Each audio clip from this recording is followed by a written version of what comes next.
TVN देखण वाले समुचे दर्शकों ਨੂੰ ਦਵਿੰਦਰ ਸਿੰਘ ਬੈਨੀਪਾਲ ਵੱਲੋਂ ਪਿਆਰ ਅਤੇ ਅਦਬ ਸਹਿਤ ਸਤਿ ਸ਼੍ਰੀ ਅਕਾਲ। ਦਾ ਬੈਨੀਪਾਲ ਸ਼ੋਅ ਵਿੱਚ ਤੁਹਾਡਾ ਸਭਨਾਂ ਦਾ ਨਿੱਘਾ ਸਵਾਗਤ। ਆਓ ਦੋਸਤੋ, ਸਭ ਤੋਂ ਪਹਿਲਾਂ ਜਿਹੜੀਆਂ ਖਬਰਾਂ ਨੂੰ ਆਧਾਰ ਬਣਾਵਾਂਗੇ ਸੰਖੇਪ ਦੇ ਵਿੱਚ ਉਹਨਾਂ ਦੀ ਜਾਣਕਾਰੀ ਤੁਹਾਡੇ ਨਾਲ ਸਾਂਝੀ ਕਰਾਂ। ਵਿਦੇਸ਼ੀ ਮੀਡੀਆ ਨੇ ਪ੍ਰਧਾਨ ਮੰਤਰੀ ਮੋਦੀ ਤੇ ਵਿੰਨਿਆ ਨਿਸ਼ਾਨਾ। ਐਗਜ਼ਿਟ ਪੋਲ ਆਉਣੇ ਸ਼ੁਰੂ। ਬੰਗਾਲ ਵਿੱਚ TMC ਅਤੇ ਅਸਾਮ ਵਿੱਚ ਭਾਜਪਾ ਸਰਕਾਰ। ਪੰਜਾਬ ਕਾਂਗਰਸ ਵਿੱਚ ਖਲਬਲੀ। ਅੱਧਾ ਦਰਜਨ ਵਜ਼ੀਰਾਂ ਅਤੇ ਪ੍ਰਧਾਨ ਦੀ ਛੁੱਟੀ ਦੇ ਆਸਾਰ।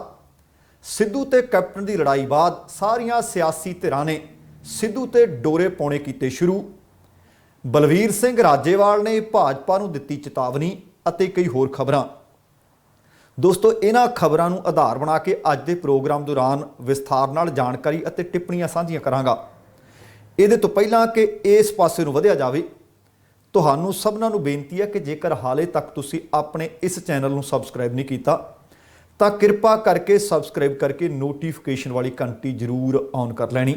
ਤੁਹਾਡੇ ਦਿਲੋਂ ਧੰਨਵਾਦੀ ਹੋਵਾਂਗੇ। ਆਓ ਹੁਣ ਖਬਰਾਂ ਦੀ ਸਾਰ ਲਈਏ। ਸਭ ਤੋਂ ਪਹਿਲੀ ਗੱਲ ਕਿ ਸਮੁੱਚੇ ਭਾਰਤ ਦਾ ਮੀਡੀਆ ਵੀ ਅਤੇ ਭਾਰਤ ਤੋਂ ਬਾਹਰ ਦੁਨੀਆ ਭਰ ਦਾ ਮੀਡੀਆ ਭਾਵ ਵਿਦੇਸ਼ੀ ਮੀਡੀਆ ਵੀ ਇਸ ਵਕਤ ਭਾਰਤ ਤੇ ਧਿਆਨ ਕੇਂਦਰਿਤ ਕਰੀ ਬੈਠਾ ਹੈ। ਖਾਸ ਕਰਕੇ ਇਸ ਵਕਤ ਜਦੋਂ ਕੋਵਿਡ ਦੀ ਲਹਿਰ ਦੁਨੀਆ ਭਰ ਦੇ ਵਿੱਚ ਪ੍ਰਚੰਡ ਸੀ, ਪਰ ਇਸ ਵਕਤ ਮੂੰਹ ਮੂੰਹ ਸੁੱਟ ਲਿਆ ਇੰਡੀਆ ਨੂੰ। ਇੰਡੀਆ ਦਾ ਵੇਰੀਐਂਟ ਬਹੁਤ ਸਾਰੇ ਮੁਲਕਾਂ ਦੇ ਵਿੱਚ ਜਿਹੜਾ ਨਵਾਂ ਵੇਰੀਐਂਟ ਹੈ ਕੋਵਿਡ ਦਾ ਉਹ ਵੀ ਪਹੁੰਚ ਚੁੱਕਿਆ ਹੈ। ਹੁਣ ਤੁਸੀਂ ਇਹ ਦੇਖੋ ਕਿ ਬਾਹਰਲਾ ਮੀਡੀਆ ਇਸ ਵਕਤ ਕਿਹਨੂੰ ਨਿਸ਼ਾਨੇ ਤੇ ਲੈ ਰਿਹਾ ਹੈ। ਭਾਰਤ ਦੀ ਰੂਹ ਇੰਜ ਜਾਪਦਾ ਜਿਵੇਂ ਹਨੇਰੀ ਦੀ ਸਿਆਸਤ ਵਿੱਚ ਗੁਆਚੀ ਹੋਵੇ। ਭਾਰਤੀ ਵੋਟਰਾਂ ਨੇ ਲੰਬਾ ਅਤੇ ਡਰਾਉਣਾ ਖੁਆਬ ਚੁਣਿਆ। ਇਹੋ ਜਿਹੀਆਂ ਹੈਡਲਾਈਨਸ ਬਣਾਈਆਂ ਜਾ ਰਹੀਆਂ ਨੇ ਮੀਡੀਆ ਦੇ ਵੱਲੋਂ। ਮਈ 2019 ਦੇ ਵਿੱਚ ਜਦੋਂ ਪ੍ਰਧਾਨ ਮੰਤਰੀ ਦੁਬਾਰਾ ਪ੍ਰਧਾਨ ਮੰਤਰੀ ਬਣੇ, ਲਗਭਗ ਇਸ ਤਰ੍ਹਾਂ ਦੀਆਂ ਹੈਡਲਾਈਨਸ ਉਸ ਵਕਤ ਵੀ ਬਣੀਆਂ। ਦੁਨੀਆ ਦੇ ਵੱਡੇ ਮੀਡੀਆ ਹਾਊਸ ਨੇ ਜਿਹੜੇ, ਉਹਨਾਂ ਨੇ ਭਾਰਤ ਦੇ ਪ੍ਰਧਾਨ ਮੰਤਰੀ ਨਰਿੰਦਰ ਮੋਦੀ ਦੀ ਜਿੱਤ ਨੂੰ ਇਸੇ ਤਰ੍ਹਾਂ ਬਿਆਨ ਕੀਤਾ ਸੀ ਉਸ ਵੇਲੇ ਵੀ। ਹੁਣ ਲਗਭਗ 2 ਸਾਲ ਬੀਤ ਗਏ ਆ। ਮਈ ਮਹੀਨਾ ਚੜ੍ਹਨ ਵਾਲਾ ਹੈ। ਮਈ 2021 ਤੋਂ ਪਹਿਲਾਂ ਹੀ ਵਿਦੇਸ਼ੀ ਮੀਡੀਆ ਦੇ ਵਿੱਚ ਤਲਖੀ ਵਧੀ ਨਜ਼ਰ ਆ ਰਹੀ ਹੈ। ਕੋਵਿਡ ਦੀ ਦੂਸਰੀ ਲਹਿਰ ਦੇ ਵਿੱਚ ਸਰਕਾਰ ਨਾਕਾਮ ਦੱਸੀ ਜਾ ਰਹੀ ਹੈ। ਵਿਦੇਸ਼ੀ ਮੀਡੀਆ ਬਿਲਕੁਲ ਖੁੱਲ੍ਹ-ਮੁਖੁੱਲੀ ਇਸ ਵਕਤ ਮੁਖਾਲਫਤ ਕਰ ਰਿਹਾ ਹੈ। ਫਰਾਂਸ ਦਾ ਇੱਕ ਅਖਬਾਰ ਹੈ ਲੇ ਮੋਂਡੇ, ਉਹਨੇ ਲਿਖਿਆ ਬਹੁਤ ਕੁਝ ਇਸ ਮਾਮਲੇ ਨੂੰ ਆਧਾਰ ਬਣਾ ਕੇ। ਉਹ ਕਹਿੰਦੇ ਰੋਜ਼ਾਨਾ 3.5 ਲੱਖ ਨਵੇਂ ਕਰੋਨਾ ਦੇ ਮਰੀਜ਼ ਸਾਹਮਣੇ ਆ ਰਹੇ ਨੇ। 2500 2800 2000 ਤੋਂ ਵੱਧ ਮੌਤਾਂ ਰੋਜ਼ਾਨਾ ਹੋ ਰਹੀਆਂ ਨੇ। ਇਹ ਸਥਿਤੀ ਖਤਰਨਾਕ ਵਾਇਰਸ ਕਾਰਨ ਬਣੀ ਹੈ, ਪਰ ਅਸਲ ਦੇ ਵਿੱਚ ਕਹਿੰਦੇ ਇਹਦੇ ਪਿੱਛੇ ਭਾਰਤ ਦੇ ਪ੍ਰਧਾਨ ਮੰਤਰੀ ਘਮੰਡੀ ਬੜਬੋਲੇ ਨੇ ਅਤੇ ਉਹਨਾਂ ਦੀ ਇਹ ਕਮਜ਼ੋਰ ਪਲੈਨਿੰਗ ਦਾ ਹਿੱਸਾ, ਕਮਜ਼ੋਰ ਨੀਤੀ ਦਾ ਹਿੱਸਾ ਹੈ। ਉਹਦਾ ਵੀ ਇਹਦੇ ਵਿੱਚ ਹੱਥ ਹੈ। ਫਿਰ ਇੱਕ ਹੋਰ ਲਿਖਿਆ, ਕਹਿੰਦੇ ਦੁਨੀਆ ਭਰ ਦੇ ਵਿੱਚ ਵੈਕਸੀਨ ਐਕਸਪੋਰਟ ਕਰਕੇ ਵਾਹ ਖੱਟੀ, ਪਰ 3 ਮਹੀਨਿਆਂ ਬਾਅਦ ਖੁਦ ਭਾਰਤ ਦੇ ਵਿੱਚ ਖੌਫ ਦਾ ਮੰਜ਼ਰ ਦੇਖਣ ਨੂੰ ਮਿਲ ਰਿਹਾ ਤੇ ਭਾਰਤੀ ਲੋਕਾਂ ਨੂੰ ਖੁਦ ਟੀਕਾ ਨਹੀਂ ਮਿਲ ਰਿਹਾ। ਇੱਕ ਹੋਰ ਸੁਰਖੀ ਬਣੀ ਹੋਈ ਹੈ, ਕਹਿੰਦੇ ਭਾਰਤ ਦੇ ਹਾਲਾਤ ਆਪੇ ਤੋਂ ਬਾਹਰ ਹੋ ਚੁੱਕੇ ਨੇ। ਅੰਤਰਰਾਸ਼ਟਰੀ ਪੱਧਰ ਦੀ ਮਦਦ ਦੀ ਜ਼ਰੂਰਤ ਹੈ। 2020 ਵਿੱਚ ਅਚਾਨਕ ਲਾਕਡਾਊਨ ਲਗਾ ਦਿੱਤਾ। ਲੱਖਾਂ ਪ੍ਰਵਾਸੀ ਮਜ਼ਦੂਰਾਂ ਨੂੰ ਸ਼ਹਿਰ ਛੱਡਣੇ ਪਏ। ਪ੍ਰਧਾਨ ਮੰਤਰੀ ਨੇ ਬੀਤੇ ਵਰੇ ਸਿਸਟਮ ਲੌਕ ਕਰਕੇ ਸਭ ਨੂੰ ਰੋਕਿਆ ਅਤੇ 2021 ਦੀ ਸ਼ੁਰੂ ਦੇ ਵਿੱਚ ਖੁੱਲ੍ਹ ਦੇ ਦਿੱਤੀ। ਇਹਨਾਂ ਸਭਨਾਂ ਤੋਂ ਇਲਾਵਾ ਅੰਤਰਰਾਸ਼ਟਰੀ ਮੀਡੀਆ ਦੇ ਵਿੱਚ ਪ੍ਰਧਾਨ ਮੰਤਰੀ ਮੋਦੀ ਦੇ ਬਾਰੇ ਦਾ ਵਾਸ਼ਿੰਗਟਨ ਪੋਸਟ ਲਿਖ ਰਿਹਾ ਹੈ ਕਿ ਹਜ਼ਾਰਾਂ ਲੋਕ ਮੈਚ ਦੇਖਣ ਜਾ ਰਹੇ ਨੇ। ਕੁੰਭ ਵਿੱਚ ਭੀੜਾਂ, ਚੋਣ ਰੈਲੀਆਂ, ਕਰੋਨਾ ਜਾਨਲੇਵਾ ਬਣਿਆ। ਉੱਥੇ ਹੀ ਦਾ ਗਾਰਡੀਅਨ ਲਿਖ ਰਿਹਾ ਹੈ ਕਿ ਡੋਨਲਡ ਟਰੰਪ ਦੇ ਵਾਂਗ ਭਾਰਤ ਦੇ ਪ੍ਰਧਾਨ ਮੰਤਰੀ ਮੋਦੀ ਵੀ ਕਰੋਨਾ ਦੇ ਵੱਧਦੇ ਮਾਮਲਿਆਂ ਦੇ ਵਿਚਕਾਰ ਚੋਣ ਰੈਲੀਆਂ ਕਰਦੇ ਰਹੇ। ਟਾਈਮ ਨਾਂ ਦੀ ਮੈਗਜ਼ੀਨ ਨੇ ਲਿਖਿਆ ਹੈ ਕਿ ਅਮੀਰਾਂ ਨੂੰ ਆਪਣੀ ਪਹੁੰਚ ਨਾਲ ਹਸਪਤਾਲਾਂ ਵਿੱਚ ਥਾਂ ਮਿਲ ਰਹੀ ਹੈ, ਬੈੱਡ ਮਿਲ ਰਹੇ ਨੇ, ਪਰ ਗਰੀਬ ਲੋਕਾਂ ਦੇ ਵਾਸਤੇ ਨਾ ਹਸਪਤਾਲ, ਨਾ ਬੈੱਡ, ਨਾ ਆਕਸੀਜਨ। ਪ੍ਰਧਾਨ ਮੰਤਰੀ ਮੋਦੀ ਦੀ ਨਾਕਾਮੀ ਦੇ ਨਾਲ ਇੰਡੀਆ ਦੇ ਵਿੱਚ ਕਰੋਨਾ ਘਾਤਕ ਹੋ ਰਿਹਾ ਹੈ। ਇਹ ਬਾਹਰਲੇ ਮੀਡੀਆ ਦੀਆਂ ਸੁਰਖੀਆਂ ਬਣੀਆਂ ਹੋਈਆਂ ਨੇ। ਆਹ ਸਾਰੀਆਂ ਖਬਰਾਂ ਜਿਹੜੀਆਂ ਮੈਂ ਤੁਹਾਡੇ ਨਾਲ ਦੱਸ ਰਿਹਾ। ਹੁਣ ਇਹਨਾਂ ਦੇ ਉੱਤੇ ਜਿੰਨਾ ਮਰਜ਼ੀ ਵਿਸਥਾਰ ਦੇ ਲਓ। ਵਿਰੋਧੀ ਧਿਰਾਂ ਵੀ ਭਾਰਤ ਸਰਕਾਰ ਨੂੰ ਖਾਸ ਕਰਕੇ ਪ੍ਰਧਾਨ ਮੰਤਰੀ ਨੂੰ ਨਿਸ਼ਾਨੇ ਤੇ ਲੈ ਰਹੀਆਂ ਨੇ ਕਿ ਕੀ ਭਾਰਤੀ ਲੋਕਾਂ ਨੂੰ ਇਸ ਵਕਤ ਹਸਪਤਾਲਾਂ ਦੀ ਜ਼ਰੂਰਤ ਹੈ, ਬੈੱਡ ਦੀ ਜ਼ਰੂਰਤ ਹੈ ਜਾਂ ਆਕਸੀਜਨ ਦੀ ਜ਼ਰੂਰਤ ਹੈ, ਜਾਂ ਫਿਰ 20,000 ਕਰੋੜ ਰੁਪਈਆ ਖਰਚ ਕੇ ਇੱਕ ਨਵੀਂ ਬਿਲਡਿੰਗ ਤਿਆਰ ਕੀਤੀ ਜਾ ਰਹੀ ਹੈ ਉਹਦੀ ਜ਼ਰੂਰਤ ਹੈ। ਉਹ ਪੁੱਛ ਰਹੇ ਨੇ ਕਿ ਕੀ ਭਾਰਤ ਕੋਲ ਇਸ ਵਕਤ ਆਪਣਾ ਸੰਸਦ ਭਵਨ ਨਹੀਂ ਸੀ? ਕਿ ਇਹ ਸਿੱਧ ਕਰਨ ਲਈ ਉੱਤੇ ਸਰਕਾਰ ਲੱਗੀ ਹੋਈ ਹੈ ਕਿ ਜਿਹੜੀ ਗੱਲ ਅਸੀਂ ਆਖ ਦਿੱਤੀ ਕਿ 2022 ਤੱਕ ਨਵਾਂ ਸੰਸਦ ਭਵਨ ਬਣ ਕੇ ਤਿਆਰ ਹੋ ਜਾਊ, ਕਿ ਕਿਹਾ ਸੀ ਤੇ ਬਣਾ ਦਿੱਤਾ। ਉਸੇ ਤਰ੍ਹਾਂ ਦੀਆਂ ਖਬਰਾਂ ਵਿਦੇਸ਼ੀ ਮੀਡੀਆ ਵਿੱਚ ਵੀ ਨੇ। ਇੱਕ ਪਾਸੇ ਭਾਰਤ ਤੇ ਇੱਕ ਪਾਸੇ ਬਾਹਰਲੇ ਮੁਲਕ, ਫਰਕ ਕੀ ਹੈ? ਹੁਣ ਭਾਰਤ ਦੀ ਸਰਕਾਰ ਉੱਤੇ ਦੋਸ਼ ਇਹ ਲੱਗ ਰਹੇ ਨੇ, ਇਲਜ਼ਾਮ ਇਹ ਲੱਗ ਰਹੇ ਨੇ ਕਿ ਅਮੀਰਾਂ ਨੂੰ ਹੋਰ ਅਮੀਰ ਬਣਾਉਣ ਦੇ ਵਿੱਚ ਲੱਗੀ ਹੋਈ ਹੈ ਸਰਕਾਰ। ਪਰ ਅਮਰੀਕੀ ਰਾਸ਼ਟਰਪਤੀ ਨੇ ਇੱਕ ਵੱਡਾ ਐਲਾਨ ਕੀਤਾ ਹੈ। ਉਹ ਕਹਿੰਦੇ ਅਮੀਰਾਂ ਦਾ ਟੈਕਸ ਕਰਾਂਗੇ ਦੁੱਗਣਾ ਤੇ ਉਹਨਾਂ ਤੋਂ ਟੈਕਸ ਵਸੂਲ ਕੇ ਗਰੀਬਾਂ ਤੇ ਕਰਾਂਗੇ ਖਰਚ। ਰਾਸ਼ਟਰਪਤੀ ਬਾਈਡਨ, ਤੁਹਾਨੂੰ ਪਤਾ ਕਿ ਬੀਤੇ ਵਰੇ ਨਵੰਬਰ ਮਹੀਨੇ ਚੁਣੇ ਗਏ ਸੀ। ਬਾਈਡਨ ਨੇ ਅਮੀਰਾਂ ਤੋਂ ਵੱਧ ਟੈਕਸ ਵਸੂਲ ਕੇ ਬੱਚਿਆਂ ਦੀ ਸਿੱਖਿਆ ਅਤੇ ਗਰੀਬ ਮੱਧ ਵਰਗ ਪਰਿਵਾਰਾਂ ਤੇ ਖਰਚ ਕਰਨ ਦੀ ਯੋਜਨਾ ਉਲੀਕੀ ਹੈ। ਰਾਸ਼ਟਰਪਤੀ ਬਾਈਡਨ ਨੇ ਬਾਲ ਵਿਕਾਸ ਅਤੇ ਸਿੱਖਿਆ ਲਈ 130 ਲੱਖ ਕਰੋੜ ਰੁਪਏ ਦੀ ਨਵੀਂ ਪਲੈਨਿੰਗ ਦਾ ਐਲਾਨ ਕਰ ਦਿੱਤਾ ਹੈ। ਇਸ ਰਕਮ ਦੀ ਵਸੂਲੀ ਅਮੀਰ ਨਾਗਰਿਕਾਂ ਤੋਂ ਟੈਕਸ ਦੇ ਰੂਪ ਵਿੱਚ ਵਸੂਲੀ ਜਾਏਗੀ। ਇਸ ਨੂੰ ਅਮਰੀਕਨ ਫੈਮਿਲੀ ਐਂਡ ਪਲਾਨ ਦਾ ਨਾਮ ਦਿੱਤਾ ਗਿਆ ਹੈ। ਕੱਲ੍ਹ ਅਮਰੀਕੀ ਰਾਸ਼ਟਰਪਤੀ ਨੇ ਕਾਂਗਰਸ ਦੇ ਸਾਂਝੇ ਸੈਸ਼ਨ ਦੇ ਵਿੱਚ ਆਪਣਾ ਪਹਿਲਾ ਭਾਸ਼ਣ ਦਿੱਤਾ, ਉਹਨਾਂ ਨੂੰ ਸੰਬੋਧਨ ਕੀਤਾ, ਜਿਹਦੇ ਵਿੱਚ ਇਸ ਗੱਲ ਦਾ ਖੁਲਾਸਾ ਹੋਇਆ।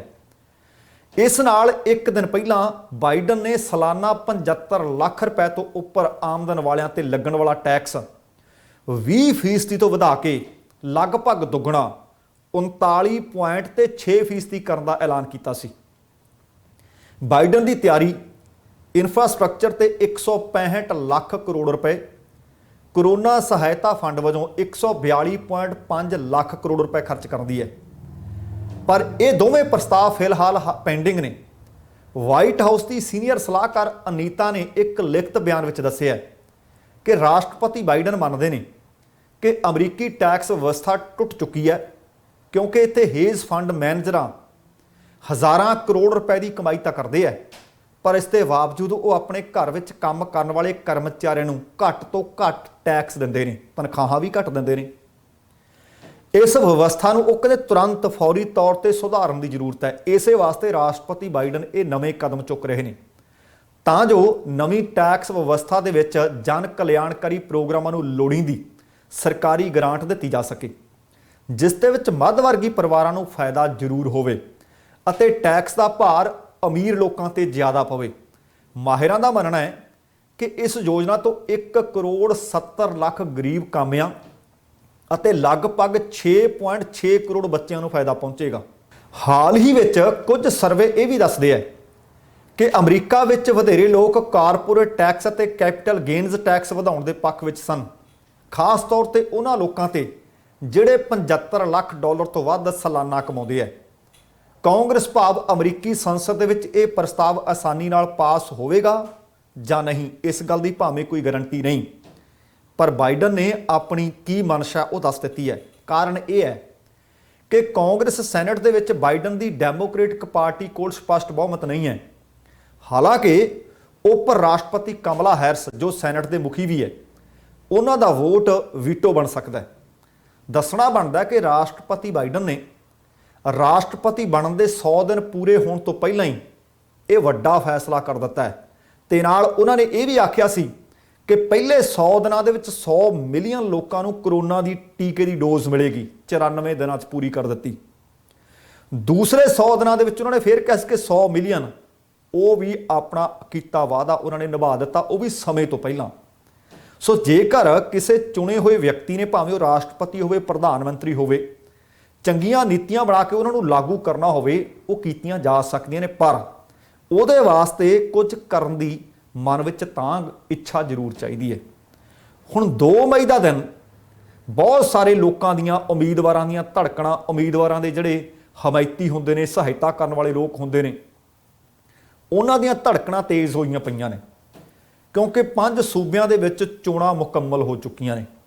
ਚੋਣਾਂ ਮੁਕੰਮਲ ਹੁੰਦੇ ਸਾਰੀ ਐਗਜ਼ਿਟ ਪੋਲ ਆਉਣੇ ਵੀ ਸ਼ੁਰੂ ਹੋ ਗਿਆ, ਕਿਉਂਕਿ ਜਿੰਨੀ ਦੇਰ ਤੱਕ ਚੋਣ ਪ੍ਰਕਿਰਿਆ ਚੱਲ ਰਹੀ ਸੀ ਐਗਜ਼ਿਟ ਪੋਲਸ ਤੇ ਪਾਬੰਦੀ ਸੀ। ਹੁਣ ਜਿਹੜੇ ਐਗਜ਼ਿਟ ਪੋਲ ਆਏ ਨੇ ਉਹਦੇ ਵਿੱਚ ਕੀ ਕਿਆਸ ਰਾਈਆਂ ਨੇ, ਅਸਲ ਦੇ ਵਿੱਚ ਇਹ ਨਤੀਜੇ ਨਹੀਂ, ਨਤੀਜਿਆਂ ਵਾਸਤੇ ਸਾਨੂੰ 2 ਮਈ ਤੱਕ ਇੰਤਜ਼ਾਰ ਕਰਨਾ ਪੈਣਾ ਹੈ।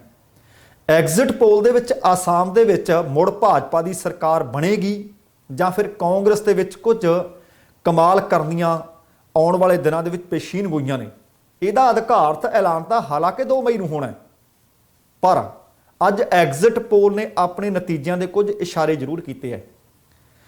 ਇਸ ਐਗਜ਼ਿਟ ਪੋਲ ਵਿੱਚ ਪਤਾ ਲੱਗ ਰਿਹਾ ਹੈ ਕਿ ਅਸਾਮ ਦੇ ਵਿੱਚ ਇੱਕ ਵਾਰ ਫਿਰ ਭਾਜਪਾ ਸਰਕਾਰ ਬਣ ਸਕਦੀ ਹੈ। ਇਹਨਾਂ ਨਤੀਜਿਆਂ ਦੇ ਵਿੱਚ ਬੰਗਾਲ ਦੇ ਵਿੱਚ ਮੁੱਖ ਮੰਤਰੀ ਮਮਤਾ ਬੈਨਰਜੀ ਦੀ ਅਗਵਾਈ ਵਾਲੀ ਤ੍ਰਿਣਮੂਲ ਕਾਂਗਰਸ ਅਤੇ ਭਾਜਪਾ ਦੇ ਦਰਮਿਆਨ ਕਈ ਐਗਜ਼ਿਟ ਪੋਲ ਫਸਵਾਂ ਮੁਕਾਬਲਾ ਦੱਸ ਰਹੇ ਹੈ ਅਤੇ ਕਈ ਐਗਜ਼ਿਟ ਪੋਲ ਦੇ ਵਿੱਚ ਤ੍ਰਿਣਮੂਲ ਕਾਂਗਰਸ ਦੀ ਸਰਕਾਰ ਬਣਨ ਦੀ ਪੇਸ਼ੀਨਗੋਈ ਕੀਤੀ ਗਈ ਹੈ। ਅਸਾਮ ਵਿੱਚ ਭਾਜਪਾ, ਤਾਮਿਲਨਾਡੂ ਵਿੱਚ ਡੀਐਮਕੇ ਕਾਂਗਰਸ ਦੇ ਗੱਠਜੋੜ ਦਾ ਹੱਥ ਉੱਤੇ ਦੱਸਿਆ ਜਾ ਰਿਹਾ ਹੈ। ਕੇਰਲਾ ਦੀ ਗੱਲ ਕਰੀਏ ਤਾਂ ਮੁੱਖ ਮੰਤਰੀ ਪਿਨਾਰਈ ਵਿਜਯਨ ਦੀ ਅਗਵਾਈ ਵਾਲਾ ਲੈਫਟ ਫਰੰਟ ਮੁੜ ਸਰਕਾਰ ਬਣਾਉਂਦਾ ਨਜ਼ਰ ਆ ਰਿਹਾ ਹੈ। ਕੇਂਦਰ ਸ਼ਾਸਿਤ ਪ੍ਰਦੇਸ਼ ਪੰਡੂਚੇਰੀ ਕਾਂਗਰਸ ਦੀ ਅਗਵਾਈ ਵਾਲੇ ਗੱਠਜੋੜ ਹੱਥੋਂ ਤਿਲਕਦਾ ਨਜ਼ਰ ਆ ਰਿਹਾ ਹੈ। ਦੱਸਣਾ ਬਣਦਾ ਕਿ 4 ਸੂਬਿਆਂ ਅਤੇ 1 ਕੇਂਦਰ ਸ਼ਾਸਿਤ ਪ੍ਰਦੇਸ਼ ਦੇ ਚੋਣ ਨਤੀਜੇ 2 ਮਈ ਨੂੰ ਐਲਾਨੇ ਜਾਣੇ ਨੇ। ਪੱਛਮੀ ਬੰਗਾਲ ਦੇ ਵਿੱਚ ਆਖਰੀ ਤੇ 8ਵੇਂ ਗੇੜ ਦੀਆਂ ਚੋਣਾਂ ਮੁਕੰਮਲ ਹੁੰਦੇ ਸਾਰੀ ਵੱਖੋ-ਵੱਖ ਟੀਵੀ ਚੈਨਲਾਂ ਨੇ ਐਗਜ਼ਿਟ ਪੋਲ ਦੇ ਨਤੀਜੇ ਨਸ਼ਰ ਕੀਤੇ ਹੈ। ਐਗਜ਼ਿਟ ਪੋਲ ਸਿਆਸੀ ਮਾਹਰ ਕੁਝ ਉਹਦੇ ਵਿੱਚ ਆਪਣੀ ਰਾਏ ਦਿੰਦੇ ਨੇ ਤੇ ਕੁਝ ਲੋਕਾਂ ਤੇ ਸਰਵੇ ਕੀਤੇ ਜਾਂਦੇ ਹੈ, ਪਰ ਸਿਆਸੀ ਪੱਖੋਂ ਅਹਿਮ ਸੂਬਾ ਸਭ ਤੋਂ ਜਿਹੜਾ ਬਣਿਆ ਹੋਇਆ ਉਹ ਪੱਛਮੀ ਬੰਗਾਲ ਹੈ। ਸਾਰੀਆਂ ਪਾਰਟੀਆਂ ਦੀ ਤੇ ਆਮ ਲੋਕਾਂ ਦੀ ਨਜ਼ਰ, ਖਾਸ ਕਰਕੇ ਕਿਸਾਨੀ ਸੰਘਰਸ਼ ਦੀ ਨਜ਼ਰ ਵੀ ਇਸ ਪੱਛਮੀ ਬੰਗਾਲ ਦੀ ਚੋਣ ਤੇ ਚੋਣ ਨਤੀਜਿਆਂ ਤੇ ਟਿਕੀ ਹੋਈ ਹੈ। ਪੱਛਮੀ ਬੰਗਾਲ ਦੇ ਵਿੱਚ ਦੱਸਿਆ ਜਾ ਰਿਹਾ ਕਿ ਮੁਕਾਬਲਾ ਫਸਮਾ ਹੋਣ ਦੇ ਆਸਾਰ ਹੈ। ਹੁਣ ਚੋਣ ਸਮਾਪਤ ਹੋਈ, ਉਹਦੇ ਤੋਂ ਬਾਅਦ ਬਹੁਤ ਸਾਰੇ ਚੈਨਲਾਂ ਨੇ 294 ਮੈਂਬਰੀ ਬੰਗਾਲ ਵਿਧਾਨ ਸਭਾ ਦੇ ਚੋਣ ਨਤੀਜੇ ਭਾਵ ਐਗਜ਼ਿਟ ਪੋਲ ਦੇ ਨਤੀਜੇ ਨਸ਼ਰ ਕੀਤੇ ਹੈ। ਤ੍ਰਿਣਮੂਲ ਕਾਂਗਰਸ ਨੂੰ ਘੱਟੋ ਘੱਟ 152 ਅਤੇ ਵੱਧ ਤੋਂ ਵੱਧ 176 ਸੀਟਾਂ ਦਿੱਤੀਆਂ ਜਾ ਰਹੀਆਂ ਨੇ, ਜਦੋਂ ਕਿ ਭਾਜਪਾ ਨੂੰ ਇਸ ਐਗਜ਼ਿਟ ਪੋਲ ਦੇ ਵਿੱਚ 105 ਤੋਂ ਲੈ ਕੇ 148 ਤੱਕ ਦੀ ਭਵਿੱਖਬਾਣੀ ਕੀਤੀ ਜਾ ਰਹੀ ਹੈ। ਸਿਰਫ ਰਿਪਬਲਿਕ ਟੀਵੀ CNX ਨੇ ਆਪਣੇ ਐਗਜ਼ਿਟ ਪੋਲ ਦੇ ਵਿੱਚ ਭਾਜਪਾ ਨੂੰ 138 ਤੋਂ 148, ਤ੍ਰਿਣਮੂਲ ਕਾਂਗਰਸ ਨੂੰ 128 ਤੋਂ 138 ਇੰਨੀਆਂ ਸੀਟਾਂ ਦੀ ਪੇਸ਼ੀਨਗੋਈ ਕੀਤੀ ਹੈ। ਟਾਈਮਜ਼ ਨਾਓ ਸੀ ਵੋਟਰ ਨੇ 162 ਸੀਟਾਂ ਨਾਲ TMC ਦੇ ਹੱਕ ਵਿੱਚ ਸਪਸ਼ਟ ਫਤਵਾ ਦੇਣ ਦਾ ਦਾਅਵਾ ਕੀਤਾ ਹੈ, ਜਦੋਂ ਕਿ ਭਾਜਪਾ ਦੇ ਹਿੱਸੇ 115 ਸੀਟਾਂ ਦਰਸਾਈਆਂ ਨੇ। ਜਨ ਕੀ ਬਾਤ ਐਗਜ਼ਿਟ ਪੋਲ ਨੇ ਪੱਛਮੀ ਬੰਗਾਲ ਚੋਣਾਂ ਵਿੱਚ ਭਾਜਪਾ ਨੂੰ 162 ਤੋਂ 185 ਸੀਟਾਂ ਨਾਲ ਬਹੁਮਤ ਮਿਲਣ ਦੀ ਪੇਸ਼ੀਨਗੋਈ ਕੀਤੀ ਹੈ। ਸੱਤਾਧਾਰੀ ਤ੍ਰਿਣਮੂਲ ਕਾਂਗਰਸ ਨੂੰ 104 ਤੋਂ ਲੈ ਕੇ 121 ਸੀਟਾਂ ਮਿਲਣ ਦਾ ਦਾਅਵਾ ਕੀਤਾ ਹੈ। ਅਸਾਮ ਦੀ ਗੱਲ ਕਰੀਏ ਤਾਂ India today Axis my India ਨੇ 126 ਮੈਂਬਰੀ ਅਸੈਂਬਲੀ ਦੇ ਵਿੱਚ ਭਾਜਪਾ ਲਈ 75 ਤੋਂ ਲੈ ਕੇ 80, ਕਾਂਗਰਸ ਦੀ ਅਗਵਾਈ ਵਾਲੀ ਵਿਰੋਧੀ ਧਿਰ ਨੂੰ 40 ਤੋਂ 50 ਸੀਟਾਂ ਮਿਲਣ ਦੀ ਪੇਸ਼ੀਨਗੋਈ ਕੀਤੀ ਹੈ। ਇਸੇ ਤਰ੍ਹਾਂ ਇੱਕ ਹੋਰ ਚੈਨਲ ਨੇ ਭਾਜਪਾ ਨੂੰ 70 ਤੇ ਕਾਂਗਰਸ ਗੱਠਜੋੜ ਨੂੰ 56 ਸੀਟਾਂ ਦਿੱਤੀਆਂ ਨੇ। ਕੇਰਲਾ ਤੇ ਤਾਮਿਲਨਾਡੂ ਵਿੱਚ ਖੱਬੇ ਪੱਖੀ ਗੱਠਜੋੜ ਤੇ DMK ਦੀ ਅਗਵਾਈ ਵਾਲੀ ਵਿਰੋਧੀ ਧਿਰ ਦੀ ਰਵਾਇਤੀ ਵਿਰੋਧੀ ਧਿਰਾਂ ਤੋਂ ਅੱਗੇ ਰਹਿਣ ਦੀ ਭਵਿੱਖਬਾਣੀ ਵੀ ਕੀਤੀ ਗਈ ਹੈ। ਪਰ ਮੈਂ ਫਿਰ ਦੱਸ ਦਿਆਂ ਕਿ ਇਹ ਭਵਿੱਖਬਾਣੀਆਂ ਨੇ, ਇਹ ਅੰਦਾਜ਼ੇ ਆ, ਇਹ ਕਿਆਫੇ ਆ, ਇਹ ਐਗਜ਼ਿਟ ਪੋਲ ਨੇ। ਲੋਕਾਂ ਦੀ ਅਸਲ ਦੇ ਵਿੱਚ ਨਬਜ਼ ਕੋਈ ਨਹੀਂ ਟੋਹ ਸਕਦਾ। ਹੁਣ 2 ਮਈ ਤੱਕ ਇੰਤਜ਼ਾਰ ਕਰਨਾ, ਪਰ ਚੋਣ ਕਮਿਸ਼ਨ ਨੇ ਪਹਿਲਾਂ ਹੀ ਆਖ ਦਿੱਤਾ ਸੀ ਕਿ ਨਤੀਜੇ ਆਉਣ ਤੋਂ ਬਾਅਦ ਕੋਈ ਵੀ ਪਾਰਟੀ, ਕੋਈ ਵੀ ਮੈਂਬਰ ਜਿਹੜਾ ਚੋਣ ਜਿੱਤੇਗਾ ਜਸ਼ਨ ਨਹੀਂ ਮਨਾ ਸਕਦਾ। ਜਸ਼ਨ ਨਾ ਜਿੱਤਣ ਵਾਲੇ ਨੇ ਮਨਾਉਣੇ ਹੈ, ਹਾਰਨ ਵਾਲੇ ਕੋਲ ਵੀ ਲੋਕ ਹਮਦਰਦੀ ਵਾਸਤੇ ਹੁਣ ਇਕੱਠ ਨਹੀਂ ਕਰ ਸਕਣਗੇ। ਪਰ ਇਹ ਆਖ ਦਿੱਤਾ ਸੀ ਜਿਹੜਾ ਇਹਨਾਂ ਹਦਾਇਤਾਂ ਦੀ ਉਲੰਘਣਾ ਕਰੇਗਾ ਉਹਦੇ ਖਿਲਾਫ ਮੁਕੱਦਮੇ ਦਰਜ ਹੋਣਗੇ ਤੇ ਕੁਝ ਘੰਟੇ ਨੇ, ਪਰ ਧੜਕਣਾ ਸਾਰੀਆਂ ਪਾਰਟੀਆਂ ਦੀਆਂ ਤੇਜ਼ ਨੇ। ਵੇਖਦੇ ਹਾਂ ਕਿ 2 ਮਈ ਨੂੰ ਕਿਹੜਾ ਸੂਬਾ ਕਿਹਦੇ ਹੱਕ ਵਿੱਚ ਭੁਗਤਦਾ ਹੈ। ਤੇ ਅਗਲੀ ਪੰਜਾਬ ਦੇ ਵਿੱਚੋਂ ਬਹੁਤ ਵੱਡੀ ਖਬਰ ਹੈ। ਖਬਰ ਇਸ ਕਰਕੇ ਕਿ ਕੋਟਕਪੂਰਾ ਗੋਲੀ ਕਾਂਡ ਦੀ ਜਿਹੜੀ ਜਾਂਚ ਰਿਪੋਰਟ ਸੀ, ਜਦੋਂ ਉਹਦੇ ਉੱਤੇ ਮਾਨਯੋਗ ਹਾਈ ਕੋਰਟ ਦਾ ਫੈਸਲਾ ਆਇਆ, ਉਹਦੇ ਤੋਂ ਬਾਅਦ ਪੰਜਾਬ ਦੀ ਸਿਆਸਤ ਦਾ ਪਾਰਾ ਐਨ ਸਿਖਰ ਦੇ ਉੱਤੇ ਹੈ। ਖਬਰਾਂ ਮਿਲ ਰਹੀਆਂ ਨੇ ਕਿ ਪੰਜਾਬ ਕਾਂਗਰਸ ਦੇ ਵਿੱਚ, ਪੰਜਾਬ ਸਰਕਾਰ ਦੇ ਵਿੱਚ ਵੱਡੀ ਫੇਰਬਦਲ ਦੀ ਸੰਭਾਵਨਾ ਹੈ। ਅੱਧਾ ਦਰਜਨ ਵਜ਼ੀਰਾਂ ਦੇ ਪੱਤੇ ਕੱਟੇ ਜਾ ਸਕਦੇ ਆ। ਪੰਜਾਬ ਕਾਂਗਰਸ ਦਾ ਪ੍ਰਧਾਨ ਬਦਲੇ ਜਾਣ ਦੀ ਸੰਭਾਵਨਾ ਤੋਂ ਇਨਕਾਰ ਨਹੀਂ ਕੀਤਾ ਜਾ ਸਕਦਾ। ਭਾਵੇਂ ਕਾਂਗਰਸ ਦੇ ਸੀਨੀਅਰ ਨੇਤਾ ਹਰੀਸ਼ ਰਾਵਤ ਬਤੌਰ ਪੰਜਾਬ ਪਾਰਟੀ ਮਾਮਲਿਆਂ ਦੇ ਇੰਚਾਰਜ ਨੇ ਅਤੇ ਬੀਤੇ 7 ਮਹੀਨਿਆਂ ਤੋਂ ਜਦੋਂ ਤੋਂ ਉਹ ਇੰਚਾਰਜ ਲਗਾਏ ਗਏ ਹੈ ਉਦੋਂ ਤੋਂ ਹੀ ਪੰਜਾਬ ਸਰਕਾਰ ਦੇ ਵਿੱਚ ਜਾਂ ਪੰਜਾਬ ਦੀ ਕਾਂਗਰਸ ਦੇ ਵਿੱਚ ਆਖੀ ਹਲਚਲ ਸ਼ੁਰੂ ਹੋਈ ਹੈ। ਪਰ ਇੱਕ ਨੀਤੀ ਘਾੜੇ ਲਿਆਂਦੇ ਆ ਪ੍ਰਸ਼ਾਂਤ ਕਿਸ਼ੋਰ, ਪੀਕੇ ਦੀ ਨਿਯੁਕਤੀ ਅਤੇ ਉਹਦੇ ਨਾਲ ਬੀਤੇ ਹਫ਼ਤੇ ਕੁੰਵਰ ਵਿਜੇ ਪ੍ਰਤਾਪ ਦੀ ਰਿਪੋਰਟ, ਉਹਦੇ ਉੱਤੇ ਹਾਈ ਕੋਰਟ ਦਾ ਫੈਸਲਾ, ਉਹਨੇ ਤਾਂ ਬਿਲਕੁਲ ਉਥਲ-ਪੁਥਲ ਕਰ ਦਿੱਤੀ ਹੈ। ਹੁਣ ਕੈਪਟਨ ਅਮਰਿੰਦਰ ਸਿੰਘ ਨੇ ਖਬਰਾਂ ਮਿਲ ਰਹੀਆਂ ਨੇ ਕਿ ਹਾਈ ਕਮਾਂਡ ਦੇ ਨਾਲ ਸਲਾਹ ਮਸ਼ਵਰਾ ਕਰ ਲਿਆ। ਸਲਾਹ ਮਸ਼ਵਰੇ ਤੋਂ ਬਾਅਦ ਵੱਡਾ ਝਟਕਾ ਦੇਣ ਦਾ ਮਨ ਵੀ ਬਣਾ ਲਿਆ। ਕੁਝ ਕਾਂਗਰਸ ਪਾਰਟੀ ਦੇ ਸੂਤਰ ਅਤੇ ਕੁਝ ਸਾਡੇ ਅੰਦਰੂਨੀ ਸੂਤਰ ਇਹ ਦੱਸ ਰਹੇ ਨੇ ਕਿ ਨਵਜੋਤ ਸਿੰਘ ਸਿੱਧੂ ਦੇ ਵੱਲੋਂ ਵੱਡਾ ਸ਼ਬਦੀ ਹਮਲਾ ਕੀਤੇ ਜਾਣਾ, ਅਨੁਸ਼ਾਸਨਹੀਨਤਾ ਦਿਖਾਏ ਜਾਣਾ, ਸੁਨੀਲ ਜਾਖੜ ਤੇ ਸੁਖਜਿੰਦਰ ਰੰਧਾਵਾ ਦੇ ਜਿਹੜੇ ਅਸਤੀਫੇ ਦਿੱਤੇ ਗਏ, ਉਹਨਾਂ ਨੇ ਸਥਿਤੀ ਬਿਲਕੁਲ ਪੰਜਾਬ ਕਾਂਗਰਸ ਦੀ ਬਦਲ ਕੇ ਰੱਖ ਦਿੱਤੀ ਹੈ। ਤੇ ਉਮੀਦ ਇਹ ਕੀਤੀ ਜਾ ਰਹੀ ਹੈ, ਸੂਤਰ ਇਹ ਦੱਸ ਰਹੇ ਹੈ ਕਿ ਅਗਲੇ ਹਫ਼ਤੇ ਕੈਪਟਨ ਅਮਰਿੰਦਰ ਸਿੰਘ ਆਪਣੀ ਵਜ਼ਾਰਤ ਦੇ ਵਿੱਚ ਵੱਡਾ ਫੇਰ ਬਦਲ ਕਰ ਸਕਦੇ ਹੈ। ਪਾਰਟੀ ਦੇ ਵਿੱਚ ਵੱਡੀ ਪੱਧਰ ਤੇ ਸਫਾਈ ਕਰਨ ਦਾ ਉਹ ਫੈਸਲਾ ਅੰਦਰੋਂ ਅੰਦਰੀ ਕਰ ਚੁੱਕਿਆ ਹੈ। ਜਾਣਕਾਰੀ ਅਨੁਸਾਰ ਪੰਜਾਬ ਕਾਂਗਰਸ ਦੇ ਵਿੱਚ ਸਭ ਤੋਂ ਵੱਧ ਤਜਰਬੇਕਾਰ ਤੇ ਸੀਨੀਅਰ ਸਿਆਸੀ ਨੇਤਾ ਕੰਬੋਜ ਭਾਈਚਾਰੇ ਨਾਲ ਸੰਬੰਧਿਤ ਲਾਲ ਸਿੰਘ ਦੇ ਪ੍ਰਧਾਨ ਬਣਨ ਦਾ ਰਸਤਾ ਲਗਭਗ ਸਾਫ਼ ਹੋ ਗਿਆ ਹੈ। ਉਹਨਾਂ ਦੇ ਨਾਲ 2 ਵਰਕਿੰਗ ਪ੍ਰਧਾਨ, ਇੱਕ ਹਿੰਦੂ ਤੇ ਦੂਸਰਾ ਦਲਿਤ ਨੇਤਾ ਫਿੱਟ ਕੀਤੇ ਜਾਣ ਦੀਆਂ ਖਬਰਾਂ ਵੀ ਮਿਲ ਰਹੀਆਂ ਨੇ। ਇਹ ਸਾਰਾ ਕੁਝ ਆਉਂਦੀਆਂ ਵਿਧਾਨ ਸਭਾ ਚੋਣਾਂ ਲਈ ਪੰਜਾਬ ਦੇ ਵੋਟਰਾਂ ਨੂੰ ਖੁਸ਼ ਕਰਨ ਲਈ ਪ੍ਰਸ਼ਾਂਤ ਕਿਸ਼ੋਰ ਵੱਲੋਂ ਕਾਂਗਰਸੀ ਵਿਧਾਇਕਾਂ ਨਾਲ ਲੰਬੀ ਚੌੜੀ ਗੱਲਬਾਤ ਦੇ 3 ਦੌਰ ਜਿਹੜੇ ਕੀਤੇ ਗਏ ਨੇ, ਉਹਨਾਂ ਨਤੀਜਿਆਂ ਦਾ ਫਲ ਦੱਸਿਆ ਜਾ ਰਿਹਾ ਹੈ। ਸੂਤਰਾਂ ਨੇ ਇਹ ਵੀ ਦੱਸਿਆ ਹੈ ਕਿ ਪ੍ਰਤਾਪ ਸਿੰਘ ਬਾਜਵਾ ਦੀ ਵੀ ਅੱਜ ਕੱਲ੍ਹ ਮੁੱਖ ਮੰਤਰੀ ਕੈਪਟਨ ਅਮਰਿੰਦਰ ਸਿੰਘ ਨਾਲ ਨੇੜਤਾ ਵਧ ਰਹੀ ਹੈ ਅਤੇ ਉਹਨਾਂ ਦੀ ਰਾਜ ਸਭਾ ਦੇ ਮੈਂਬਰ ਵਜੋਂ 2022 ਦੇ ਵਿੱਚ ਟਰਮ ਪੂਰੀ ਹੋਣੀ ਹੈ। ਤੇ ਜਾਣਕਾਰੀ ਮਿਲ ਰਹੀ ਹੈ ਕਿ ਟਰਮ ਪੂਰੀ ਕਰਨ ਤੋਂ ਪਹਿਲਾਂ ਹੀ ਤ੍ਰਿਪਤ ਰਾਜਿੰਦਰ ਸਿੰਘ ਅਤੇ ਸੁਖਜਿੰਦਰ ਰੰਧਾਵਾ ਨੂੰ ਮਾਝਾ ਬ੍ਰਿਗੇਡ ਦੀ ਥਾਂ ਲੈਣ ਲਈ ਵਿਧਾਨ ਸਭਾ ਚੋਣਾਂ ਵਿੱਚ ਸਫਲ ਹੋ ਕੇ ਸੂਬੇ ਦੀ ਆਪਣੀ ਇਸ ਪਕੜ ਨੂੰ ਹੋਰ ਮਜ਼ਬੂਤ ਕਰਨ ਵਾਸਤੇ ਉਹ ਆਪਣੀਆਂ ਕਾਰਵਾਈਆਂ ਨੂੰ ਹੋਰ ਐਕਟਿਵ ਕਰਨਗੇ, ਕਿਉਂਕਿ ਉਹਨਾਂ ਦਾ ਭਰਾ ਫਤਿਹ ਜੰਗ ਪਹਿਲਾਂ ਹੀ ਕਾਂਗਰਸੀ ਵਿਧਾਇਕ ਹੈ। ਅੰਦਰੂਨੀ ਸੂਤਰ ਇਹ ਵੀ ਦੱਸਦੇ ਹੈ ਕਿ high command captain Amarinder Singh ਦੀ ਲੀਡਰਸ਼ਿਪ ਦੀ ਕਦਰ ਕਰਦੀ ਹੈ, ਕਿਉਂਕਿ ਸਾਰੇ ਉੱਤਰੀ ਭਾਰਤ ਦੇ 10 ਸੂਬਿਆਂ ਦੇ ਵਿੱਚੋਂ ਕੇਵਲ ਇੱਕੋ ਇੱਕ ਪੰਜਾਬ ਸੂਬਾ ਹੈ। ਹਾਈ ਕਮਾਂਡ ਇਹ ਮੰਨਦੀ ਹੈ ਕਿ ਮੋਦੀ ਦੀ ਲਹਿਰ 2014 ਚ 19 ਚ ਅਤੇ ਹੁਣ ਜੇਕਰ 17 ਤੋਂ ਬਾਅਦ 22 ਵਿੱਚ ਰੋਕਣੀ ਹੈ ਤਾਂ ਫਿਰ ਕੈਪਟਨ ਅਮਰਿੰਦਰ ਸਿੰਘ ਰੋਕ ਸਕਦੇ ਆ। ਇਹ ਕਾਂਗਰਸ ਹਾਈ ਕਮਾਂਡ ਦਾ ਮੰਨਣਾ ਹੈ। ਕਾਂਗਰਸ ਸਰਕਾਰ ਦੀ ਮਜ਼ਬੂਤ ਉਹਨਾਂ ਨੂੰ ਇਸ ਵਕਤ ਸਥਿਤੀ ਲੱਗ ਰਹੀ ਹੈ ਪੰਜਾਬ ਦੇ ਵਿੱਚ, ਉਹਨਾਂ ਨੂੰ ਲੱਗ ਰਿਹਾ ਹੈ ਕਿ ਕੈਪਟਨ ਅਮਰਿੰਦਰ ਸਿੰਘ 2022 ਵਿੱਚ ਵੀ ਪੰਜਾਬ ਦੇ ਵਿੱਚ ਦੁਬਾਰਾ ਸਰਕਾਰ ਬਣਾ ਸਕਦੇ ਹੈ। ਇਸੇ ਕਰਕੇ ਖਬਰ ਮਿਲ ਰਹੀ ਹੈ ਕਿ ਕੈਪਟਨ ਅਮਰਿੰਦਰ ਸਿੰਘ ਆਉਂਦੇ ਲਗਭਗ 1 ਹਫ਼ਤੇ ਦੇ ਵਿੱਚ ਅੱਧਾ ਦਰਜਨ ਮੰਤਰੀਆਂ ਦੀਆਂ ਝੰਡੀ ਵਾਲੀਆਂ ਕਾਰਾਂ ਖੋਹ ਲੈਣਗੇ, ਉਹਨਾਂ ਦੇ ਪੱਤੇ ਕੱਟ ਦੇਣਗੇ ਤੇ ਨਵੇਂ ਅੱਧਾ ਦਰਜਨ ਵਿਧਾਇਕਾਂ ਨੂੰ ਮੰਤਰੀ ਪਦ ਦੇ ਬਿਠਾ ਦੇਣਗੇ। ਹੁਣ ਸੰਭਾਵੀ ਜਿਹੜੇ ਨਾਮ ਨਿਕਲ ਕੇ ਸਾਹਮਣੇ ਆ ਰਹੇ ਨੇ, ਉਹਨਾਂ ਵਿੱਚੋਂ ਖਬਰ ਮਿਲ ਰਹੀ ਹੈ ਕਿ ਇੱਕ ਤਾਂ ਗੁਣੀਆਂ ਪੈ ਸਕਦਾ ਡਾਕਟਰ ਰਾਜਕੁਮਾਰ ਵੇਰਕਾ ਦਾ, ਇੱਕ ਨੰਬਰ ਲੱਗ ਸਕਦਾ ਡਾਕਟਰ ਰਾਜਕੁਮਾਰ ਚੱਬੇਵਾਲ ਦਾ, ਇੱਕ ਨੰਬਰ ਲੱਗ ਸਕਦਾ ਕੁਲਜੀਤ ਨਾਗਰਾ ਦਾ, ਇੱਕ ਨੰਬਰ ਲੱਗਣ ਦੀ ਸੰਭਾਵਨਾ ਰਾਣਾ ਗੁਰਜੀਤ ਸਿੰਘ ਦੀ। ਤੇ ਨਾਲ ਇਹ ਵੀ ਖਬਰਾਂ ਮਿਲ ਰਹੀਆਂ ਨੇ ਕਿ ਸਪੀਕਰ ਰਾਣਾ KP ਨੂੰ ਵੀ ਵਜ਼ੀਰ ਦੀ ਕੁਰਸੀ ਤੇ ਬਿਠਾਇਆ ਜਾ ਸਕਦਾ ਹੈ ਤੇ ਕਿੱਕੀ ਢਿੱਲੋਂ ਉਹ ਵੀ ਕੈਪਟਨ ਅਮਰਿੰਦਰ ਸਿੰਘ ਦੇ ਖਾਸ ਮਖਾਸ ਨੇ। ਤੇ 1-2 ਨਾਂ ਹੋਰ ਵੀ ਨੇ ਜਿਨ੍ਹਾਂ ਤੇ ਹਾਲੇ ਚਰਚਾ ਚੱਲ ਰਹੀ ਹੈ, ਪਰ ਆਹ ਨਾਂ ਜਿਹੜੇ ਮੈਂ ਤੁਹਾਡੇ ਨਾਲ ਸਾਂਝੇ ਕਰ ਰਿਹਾ ਇਹਨਾਂ ਤੇ ਲਗਭਗ ਸਹੀ ਪੈ ਚੁੱਕੀ ਹੈ। ਉਮੀਦ ਕੀਤੀ ਜਾ ਰਹੀ ਹੈ ਕਿ ਆਉਣ ਵਾਲੇ ਦਿਨਾਂ ਦੇ ਵਿੱਚ ਕੁਝ ਇੱਕ ਮੰਤਰੀਆਂ ਦੇ ਕੋਲੋਂ ਕਾਰਾਂ ਤੇ ਝੰਡੀ ਵਾਲੀਆਂ ਕਾਰਾਂ ਖੋਹ ਲੈਣੀਆਂ ਨੇ, ਉਹਨਾਂ ਤੋਂ ਵਜ਼ੀਰੀ ਖੋਹ ਲੈਣੀ ਹੈ ਤੇ ਆਹ ਕੁਝ ਨਾਂ ਨੇ ਜਿਨ੍ਹਾਂ ਨੂੰ ਝੰਡੀ ਵਾਲੀਆਂ ਕਾਰਾਂ ਦੇ ਕੇ ਵਜ਼ਾਰਤ ਦੀ ਕੁਰਸੀ ਤੇ ਬਿਠਾ ਦੇਣਾ ਹੈ। ਤੇ ਪਰ ਆਲੋਚਕ ਇਹ ਵੀ ਕਹਿੰਦੇ ਆ ਕਿ ਮੁੱਖ ਮੰਤਰੀ ਜਿਹੜਾ ਆਹ ਕੰਮ ਕਰਨ ਲੱਗੇ ਆ ਇਹਦੇ ਨਾਲ ਸ਼ਾਇਦ ਸਥਿਤੀ ਕੋਈ ਸੰਭਲੇ ਨਾ। ਪਰ ਕੁਝ ਆਲੋਚਕ ਇਹ ਵੀ ਮੰਨਦੇ ਆ ਕਿ ਅਸਲ ਦੇ ਵਿੱਚ ਪੰਥਕ ਹਲਕਿਆਂ ਦੇ ਵਿੱਚੋਂ ਇੱਕ ਸੰਦੇਸ਼ ਦੇਣਾ ਚਾਹੁੰਦੇ ਨੇ ਕਿ ਬੇਅਦਬੀ ਮਾਮਲੇ ਦੇ ਵਿੱਚ ਕਾਂਗਰਸ ਦੋਸ਼ੀਆਂ ਨੂੰ ਸਖਤ ਸਜ਼ਾ ਦੇਣ ਦੇ ਮੂਲ ਵਿੱਚ ਹੈ। ਨਖੱਟੂ ਜਿਹੜੇ ਪਾਰਟੀ ਦੇ ਲੀਡਰ ਨੇ ਉਹਨਾਂ ਨੂੰ ਲਾਂਭੇ ਕਰ ਦਿੱਤਾ ਗਿਆ ਤੇ ਸਖਤੀ ਕਰਨ ਦੇ ਹੱਕ ਵਿੱਚ ਹੈ, ਭਾਵੇਂ ਉਹ ਕੋਈ ਪਾਰਟੀ ਵਿੱਚ ਹੀ ਕਿਉਂ ਨਾ ਹੋਵੇ। ਪਰ ਦੂਸਰੇ ਪਾਸੋਂ ਖਬਰਾਂ ਇਹ ਵੀ ਮਿਲ ਰਹੀਆਂ ਨੇ ਕਿ ਮੁੱਖ ਮੰਤਰੀ ਕੈਪਟਨ ਅਮਰਿੰਦਰ ਸਿੰਘ ਦੇ ਵੱਲੋਂ ਨਵਜੋਤ ਸਿੰਘ ਸਿੱਧੂ ਬਾਰੇ ਜਿਹੜੇ ਲਗਾਤਾਰ ਬਿਆਨ ਦਿੱਤੇ ਜਾ ਰਹੇ ਹੈ ਕਿ ਆ ਜਾ ਤੂੰ ਪਟਿਆਲਿਓਂ ਮੇਰੇ ਨਾਲ ਚੋਣ ਲੜ ਲੈ। ਕਈ ਤਾਂ ਇਹ ਕਹਿੰਦੇ ਹੈ ਕਿ ਇਹ ਤਾਂ ਉਹ ਕੰਮ ਹੋ ਗਈ, ਜੇ ਨਿਆਣਿਆਂ ਦੀ ਕਿਸੇ ਨਾਲ ਲੜਾਈ ਹੋ ਜਾਏ ਕਹਿੰਦੇ ਐਂ ਕਰੀ ਮੇਰੇ ਘਰ ਮੂਰੇ ਦੀ ਲੰਘ ਕੇ ਦਿਖਾਈ।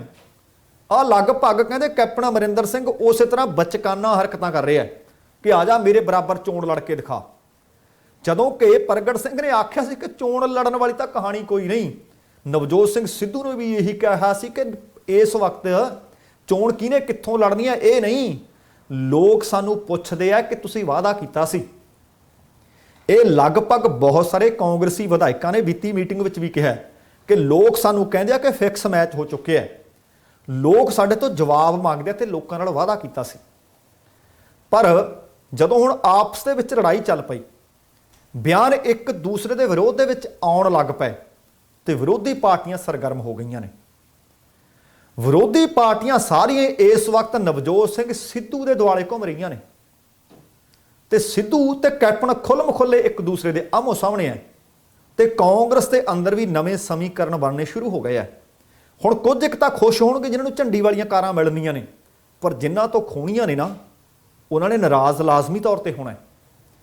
ਹੁਣ ਹਾਈ ਕੋਰਟ ਨੇ ਕੋਟਕਪੂਰਾ ਗੋਲੀकांड ਦੇ ਬਾਰੇ ਜਿਹੜਾ ਫੈਸਲਾ ਸੁਣਾਇਆ ਹੈ, ਉਹਦੇ ਤੋਂ ਬਾਅਦ ਕਾਂਗਰਸ ਵਿਚਕਾਰ, ਕੈਪਟਨ ਸਰਕਾਰ ਦੇ ਵਿਚਕਾਰ, ਵਿਰੋਧੀ ਧਿਰਾਂ ਦੇ ਵਿਚਕਾਰ ਹਲਚਲ ਪੈਦਾ ਹੋਈ ਹੈ। ਬੀਤੇ ਦਿਨੀ ਸ਼ਾਇਦ ਤੁਹਾਨੂੰ ਯਾਦ ਹੋਵੇ ਕਿ ਸੁਖਜਿੰਦਰ ਸਿੰਘ ਰੰਧਾਵਾ ਤੇ ਸੁਨੀਲ ਜਾਖੜ ਨੇ ਅਸਤੀਫਾ ਵੀ ਦਿੱਤਾ ਸੀ। ਅਸਤੀਫਾ ਇਸੇ ਗੱਲ ਤੇ ਦਿੱਤਾ ਸੀ ਕਿ ਗੋਲੀकांड ਦੇ ਉੱਤੇ ਲੋਕ ਆਪਣੀ ਕਾਰਗੁਜ਼ਾਰੀ ਨੂੰ ਢਿੱਲੀ ਕਹਿੰਦੇ ਆ। ਇਸ ਮੁੱਦੇ ਨੂੰ ਲੈ ਕੇ ਹੁਣ ਕਾਂਗਰਸ ਸਰਕਾਰ ਭਾਵ ਕੈਪਟਨ ਸਰਕਾਰ ਅੰਦਰ ਗੰਭੀਰ ਮੰਥਨ ਕਰ ਰਹੀ ਹੈ। ਕੈਪਟਨ ਵੱਲੋਂ ਸਿੱਧੂ ਤੇ ਪਲਟਵਾਰ ਕੀਤਾ ਗਿਆ। ਮੁੱਖ ਵਿਰੋਧੀ ਧਿਰਾਂ ਇਸੇ ਹੀ ਕਰਕੇ ਸਿੱਧੂ ਤੇ ਡੋਰੇ ਪਾ ਰਹੀਆਂ ਨੇ। ਜਾਣਕਾਰੀ ਮਿਲ ਰਹੀ ਹੈ ਕਿ ਆਮ ਆਦਮੀ ਪਾਰਟੀ ਦੇ ਆਗੂ ਤੇ ਵਿਰੋਧੀ ਧਿਰ ਦੇ ਲੀਡਰ ਹਰਪਾਲ ਚੀਮਾ ਸਿੱਧੇ ਤੌਰ ਤੇ ਨਵਜੋਤ ਸਿੰਘ ਸਿੱਧੂ ਨੂੰ ਪਾਰਟੀ ਵਿੱਚ ਆਉਣ ਦੀ ਪੇਸ਼ਕਸ਼ ਕਰ ਰਹੇ ਹੈ। ਇਸੇ ਤਰ੍ਹਾਂ ਖਬਰਾਂ ਮਿਲ ਰਹੀਆਂ ਨੇ ਕਿ ਸੁਖਦੇਵ ਸਿੰਘ ਢੀਂਡਸਾ ਅਤੇ ਰਣਜੀਤ ਸਿੰਘ ਬ੍ਰਹਮਪੁਰਾ ਇਹਨਾਂ ਨੇ ਵੀ ਨਵਜੋਤ ਸਿੰਘ ਸਿੱਧੂ ਨੂੰ ਆਪਣੀ ਪਾਰਟੀ ਵਿੱਚ ਆਉਣ ਦੀ ਪੇਸ਼ਕਸ਼ ਕਰ ਦਿੱਤੀ ਹੈ। ਦੂਸਰੇ ਪਾਸੇ ਭਾਜਪਾ ਦੇ ਵਿੱਚੋਂ ਆਇਆ ਸੀ ਨਵਜੋਤ ਸਿੰਘ ਸਿੱਧੂ। ਭਾਜਪਾ ਨੇ ਵੀ ਸਿੱਧੂ ਵਾਸਤੇ ਦੁਬਾਰਾ ਦਰਵਾਜ਼ੇ ਖੋਲ੍ਹ ਦਿੱਤੇ ਹੈ। ਹਰਜੀਤ ਗਰੇਵਾਲ ਨੇ ਆਖਿਆ ਕਿ ਸਿੱਧੂ ਭਾਜਪਾ ਦੇ ਵਿੱਚੋਂ ਗਏ ਸੀ, ਬਗੈਰ ਸ਼ਰਤ ਭਾਜਪਾ ਦਾ ਪ੍ਰੋਗਰਾਮ ਮੰਨ ਕੇ ਵਾਪਸ ਆਉਣਾ ਚਾਹੁੰਦੇ ਆ ਤਾਂ ਉਹਨਾਂ ਦਾ ਬਿਲਕੁਲ ਸਵਾਗਤ ਹੈ। ਇਸੇ ਤਰ੍ਹਾਂ ਸੁਖਪਾਲ ਖਹਿਰਾ ਤੇ ਸਿਮਰਜੀਤ ਬੈਂਸ ਵੀ ਨਵਜੋਤ ਸਿੰਘ ਸਿੱਧੂ ਨੂੰ ਨਵਾਂ ਬਾਦਲ ਬਣਾ ਕੇ ਅਗਵਾਈ ਕਰਨ ਲਈ ਪੇਸ਼ਕਸ਼ ਕਰ ਰਹੇ ਨੇ। ਖਬਰਾਂ ਇਹ ਵੀ ਮਿਲ ਰਹੀਆਂ ਨੇ ਕਿ ਕਾਂਗਰਸ ਦੇ ਵਿਧਾਇਕ ਅੰਦਰੋਂ ਅੰਦਰੀ ਸਿੱਧੂ ਨਾਲ ਸਿੱਧੇ ਤੌਰ ਤੇ ਜੁੜੇ ਹੋਏ ਨੇ। ਪ੍ਰਗਟ ਸਿੰਘ ਦਾ ਤਾਂ ਮੈਂ ਬੀਤੇ ਦਿਨ ਵੀ ਜ਼ਿਕਰ ਕੀਤਾ ਸੀ ਕਿ ਖੁੱਲ੍ਹ ਕੇ ਸਿੱਧੂ ਦੇ ਸਮਰਥਨ ਦੇ ਵਿੱਚ ਆ ਕੇ ਖੜਾ ਹੋ ਗਿਆ ਤੇ ਕੈਪਟਨ ਅਮਰਿੰਦਰ ਸਿੰਘ ਨੂੰ ਤੇ ਕਾਂਗਰਸ ਸਰਕਾਰ ਨੂੰ ਨਿਸ਼ਾਨੇ ਤੇ ਲਿਆ। ਜ਼ਿਆਦਾਤਰ ਵਿਧਾਇਕ ਖਬਰ ਇਹ ਹੈ ਕਿ ਇਸ ਪਾਰਟੀ ਵਿੱਚ ਭਾਵ ਕਾਂਗਰਸ ਪਾਰਟੀ ਦੇ ਵਿੱਚ ਏਕਤਾ ਬਣਾਈ ਰੱਖਣ ਦੇ ਪੱਖ ਵਿੱਚ ਨੇ। ਉਹ ਚਾਹੁੰਦੇ ਹੈ ਕਿ ਕੈਪਟਨ ਤੇ ਸਿੱਧੂ ਦੀ ਸੁਲ੍ਹਾ ਸਫਾਈ ਕਰਵਾਈ ਜਾਵੇ। ਹਾਈ ਕਮਾਂਡ ਫੌਰੀ ਤੌਰ ਤੇ ਜਲਦੀ ਇਸ ਨੂੰ ਸੁਲਝਾ ਲਵੇ। ਜੇਕਰ ਅਜਿਹਾ ਉਹ ਮਹਿਸੂਸ ਕਰਦੇ ਨਹੀਂ ਹੁੰਦਾ ਤਾਂ ਕਾਂਗਰਸ ਦੇ ਅੰਦਰ ਜਿਸ ਤਰ੍ਹਾਂ ਖਲਬਲੀ ਮੱਚੀ ਹੋਈ ਹੈ, ਕਾਂਗਰਸ ਵਾਸਤੇ ਵੱਡੀ ਚੁਣੌਤੀ ਬਣ ਕੇ ਉਭਰੇਗੀ ਜੇ ਕੈਪਟਨ ਅਮਰਿੰਦਰ ਸਿੰਘ ਸਮਝਦੇ ਹੈ ਕਿ 2022 ਦੇ ਵਿੱਚ ਮੇਰੀ ਸਰਕਾਰ ਬਣੀ ਕਿ ਬਣੀ, ਜੇ ਆਹ ਸਥਿਤੀ ਪੈਦਾ ਹੋ ਗਈ ਜਿਹੜੀ ਉਹ ਕਹਿੰਦੇ ਆ ਮੈਂ ਅੰਦਰੋਂ ਸਫਾਈ ਕਰ ਦੇਣੀ ਹੈ, ਜਿਹੜੀ ਉਹ ਕਹਿੰਦੇ ਅੱਧਾ ਦਰਜਨ ਵਜ਼ੀਰਾਂ ਦੀ ਛੁੱਟੀ ਕਰ ਦੇਣੀ ਹੈ, ਜੇਕਰ ਉਹ ਕਹਿੰਦੇ ਆ ਕਿ ਨਵਜੋਤ ਸਿੰਘ ਸਿੱਧੂ ਕੱਲ੍ਹ ਜਾਂਦਾ ਅੱਜ ਚਲਾ ਜਾਵੇ ਤਾਂ ਇਹ ਮੰਨ ਕੇ ਚੱਲੋ ਕਿ ਇਕੱਲਾ ਨਵਜੋਤ ਸਿੰਘ ਸਿੱਧੂ ਨਹੀਂ, ਉਹ ਹੂੰਝ ਕੇ ਕਈਆਂ ਨੂੰ ਨਾਲ ਹੋਰ ਵੀ ਲੈ ਕੇ ਜਾਏਗਾ।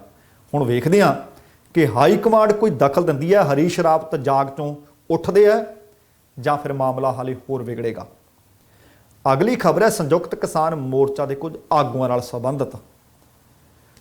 ਅੱਜ ਦੇ ਪ੍ਰੋਗਰਾਮ ਦੀ ਆਪਾਂ ਸ਼ੁਰੂਆਤ ਕੀਤੀ ਹੈ ਕਿ ਵਿਦੇਸ਼ੀ ਮੀਡੀਆ ਵੱਡੇ ਮੀਡੀਆ ਆਊਟਲੈਟਸ ਲਿਖ ਰਹੀਆਂ ਨੇ ਕਿ ਕਿਸੇ ਨੂੰ ਬੈੱਡ ਨਹੀਂ, ਕਿਸੇ ਨੂੰ ਆਕਸੀਜਨ ਨਹੀਂ। ਇਸੇ ਤਰ੍ਹਾਂ ਦਾ ਇੱਕ ਟਵੀਟ ਕੀਤਾ ਹੈ ਗੁਰਨਾਮ ਸਿੰਘ ਝੜੂਨੀ ਹੋਰਾਂ ਨੇ। ਕੇਂਦਰ ਦੇ ਖੇਤੀ ਕਾਨੂੰਨਾਂ ਦੇ ਖਿਲਾਫ ਦਿੱਲੀ ਦੀਆਂ ਸਰਹੱਦਾਂ ਤੇ ਡਟੇ ਹੋਏ ਨੇ ਉਹ, ਤੇ ਉਹਨਾਂ ਨੇ ਇੱਕ ਟਵੀਟ ਕੀਤਾ। ਅਸਲ ਦੇ ਵਿੱਚ ਟਵੀਟ ਕਰਕੇ ਕੋਵਿਡ-19 ਦੇ ਮਰੀਜ਼ਾਂ ਨੂੰ ਉਹਨਾਂ ਨੇ ਇੱਕ ਸਲਾਹ ਦਿੱਤੀ ਹੈ। ਉਹਨਾਂ ਕਿਹਾ ਕਿ ਜਿਨ੍ਹਾਂ ਨੂੰ ਹਸਪਤਾਲ ਦੇ ਵਿੱਚ ਬੈੱਡ ਨਹੀਂ ਮਿਲ ਰਹੇ, ਆਕਸੀਜਨ ਨਹੀਂ ਮਿਲ ਰਹੀ, ਉਹਨਾਂ ਵਾਸਤੇ ਆਹ ਸਕੀਮ ਹੈ। ਕਹਿੰਦੇ ਉਹ ਆਪਣੇ ਹਲਕੇ ਦੇ ਵਿਧਾਇਕ ਜਾਂ MP ਭਾਵ ਸੰਸਦ ਮੈਂਬਰ ਦੇ ਘਰ ਜਾ ਕੇ ਡੇਰੇ ਲਾ ਲੈਣ ਤਾਂ ਕਿ ਉਹਨਾਂ ਨੂੰ ਪਤਾ ਲੱਗੇ ਕਿ ਲੋਕ ਕਿੰਨੇ ਔਖੇ ਨੇ, ਲੋਕਾਂ ਨੂੰ ਕਿਹੜੀ ਚੀਜ਼ ਦੀ ਕਿੱਲਤ ਹੈ। ਦੱਸਣਾ ਬਣਦਾ ਹੈ ਕਿ ਕੁਝ ਦਿਨ ਪਹਿਲਾਂ ਵੀ ਹਰਿਆਣਾ ਦੇ ਗ੍ਰਹਿ ਮੰਤਰੀ ਅਤੇ ਸਿਹਤ ਮੰਤਰੀ ਨੇ, ਉਹਨਾਂ ਨੇ ਆਖਿਆ ਸੀ ਕਿ ਹਰਿਆਣਾ ਤੇ ਦਿੱਲੀ ਦੀਆਂ ਸਰਹੱਦਾਂ ਤੇ ਪ੍ਰਦਰਸ਼ਨ ਕਰ ਰਹੇ ਕਿਸਾਨ ਨੇ ਜਿਹੜੇ, ਉਹਨਾਂ ਦੇ ਕੋਵਿਡ-19 ਦੀ ਜਾਂਚ ਹੋਣੀ ਚਾਹੀਦੀ ਹੈ, ਉਹਨਾਂ ਦਾ ਟੀਕਾਕਰਨ ਹੋਣਾ ਚਾਹੀਦਾ ਹੈ। ਉਸ ਵਕਤ ਵੀ ਗੁਰਨਾਮ ਸਿੰਘ ਚੜੂਨੀ ਹੋਰਾਂ ਨੇ ਕਿਹਾ ਸੀ ਕਿ ਪ੍ਰਦਰਸ਼ਨ ਕਰ ਰਹੇ ਕਿਸਾਨਾਂ ਨੂੰ ਆਪਣੀ ਮਰਜ਼ੀ ਨਾਲ ਜਾਂਚ ਕਰਵਾਉਣ ਦੀ ਆਗਿਆ ਤਾਂ ਹੋਵੇ, ਉਹਨਾਂ ਨੇ ਜਾਂਚ ਕਰਵਾਉਣੀ ਆ ਜਾਂ ਨਹੀਂ ਕਰਵਾਉਣੀ, ਟੀਕਾ ਲਗਵਾਉਣਾ ਜਾਂ ਨਹੀਂ ਲਗਵਾਉਣਾ, ਪਰ ਮਜਬੂਰ ਨਹੀਂ ਕੀਤਾ ਜਾ ਸਕਦਾ। ਉਹ ਕਹਿੰਦੇ ਜੇਕਰ ਸਿਹਤ ਕਾਮੇ ਉਹਨਾਂ ਨਾਲ ਜ਼ੋਰ ਜ਼ਬਰਦਸਤੀ ਕਰਨ ਦੀ ਕੋਸ਼ਿਸ਼ ਕਰਨਗੇ ਤਾਂ ਉਹਨਾਂ ਨੂੰ ਪ੍ਰਦਰਸ਼ਨ ਵਾਲੀ ਥਾਂ ਤੇ ਐਂਟਰੀ ਨਹੀਂ ਦਿੱਤੀ ਜਾਏਗੀ। ਇਸੇ ਤਰ੍ਹਾਂ ਬਲਵੀਰ ਸਿੰਘ ਰਾਜੇਵਾਲ, ਉਹ ਵੀ ਸੰਯੁਕਤ ਕਿਸਾਨ ਮੋਰਚੇ ਦੇ ਸੀਨੀਅਰ ਮੈਂਬਰ ਨੇ, ਉਹਨਾਂ ਦਾ ਵੀ ਇੱਕ ਬਿਆਨ ਸਾਹਮਣੇ ਆਇਆ। ਬਲਵੀਰ ਸਿੰਘ ਰਾਜੇਵਾਲ ਨੇ ਇੱਕ ਬਿਆਨ ਜਾਰੀ ਕੀਤਾ। ਉਹਨਾਂ ਕਿਹਾ ਕਿ ਭਾਰਤ ਭਰ ਦੇ ਕਿਸਾਨ 5 ਮਹੀਨੇ ਤੋਂ ਵੱਧ ਸਮਾਂ ਹੋ ਗਿਆ ਦਿੱਲੀ ਦੀਆਂ ਵੱਖ-ਵੱਖ ਸਰਹੱਦਾਂ ਤੇ ਬੈਠੇ ਆ, ਪੱਕੇ ਮੋਰਚੇ ਸੰਭਾਲੀ ਬੈਠੇ ਆ, ਪਰ ਕੇਂਦਰ ਸਰਕਾਰ ਟਸ ਤੋਂ ਮਸ ਨਹੀਂ ਹੋ ਰਹੀ।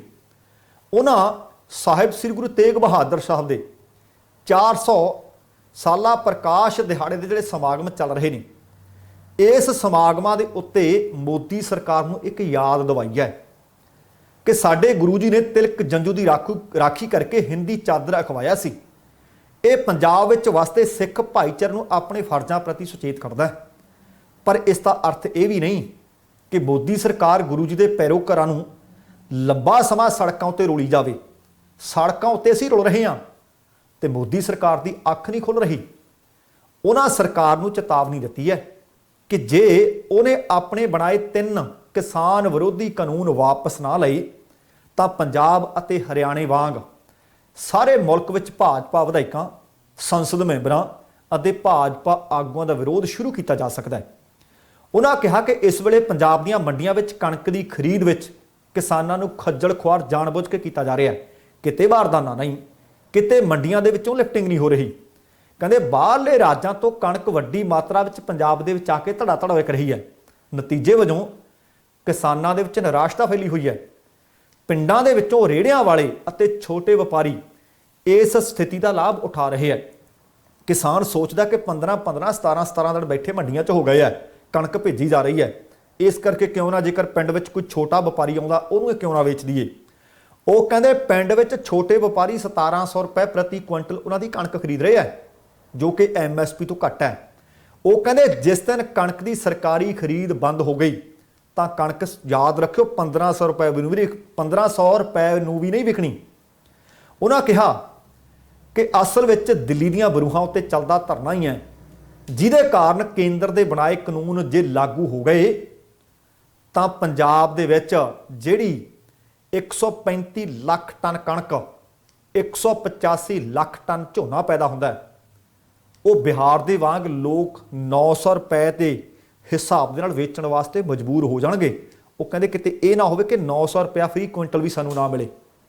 ਉਹਨਾਂ ਕਿਸਾਨਾਂ ਨੂੰ ਅਪੀਲ ਕੀਤੀ ਹੈ ਕਿ ਉਹ ਆਪਣੇ ਅਤੇ ਆਪਣੇ ਬੱਚਿਆਂ ਦੇ ਭਵਿੱਖ ਨੂੰ ਬਚਾਉਣ ਵਾਸਤੇ, ਨਸਲ ਤੇ ਫਸਲ ਦੀ ਲੜਾਈ ਨੂੰ ਜਿੱਤਣ ਦੇ ਵਾਸਤੇ ਦਿੱਲੀ ਮੋਰਚੇ ਵੱਲ ਤੁਰੰਤ ਕੂਚ ਕਰਨ ਤਾਂ ਕਿ ਆਪਾਂ ਇਸ ਮੋਰਚੇ ਨੂੰ ਜਿੱਤ ਵਿੱਚ ਬਦਲ ਸਕੀਏ।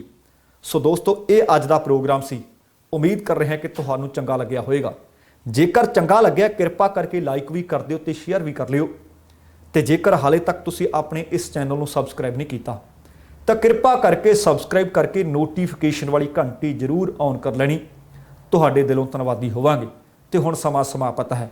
ਜਾਣ ਤੋਂ ਪਹਿਲਾਂ ਕਹਾਂਗਾ, ਜ਼ਿੰਦਗੀ ਜਿੰਦਾ ਦਿਲੀ ਦਾ ਨਾਮ ਹੈ। ਦਵਿੰਦਰ ਸਿੰਘ ਬੈਨੀਪਾਲ ਨੂੰ ਆਗਿਆ ਦਿਓ।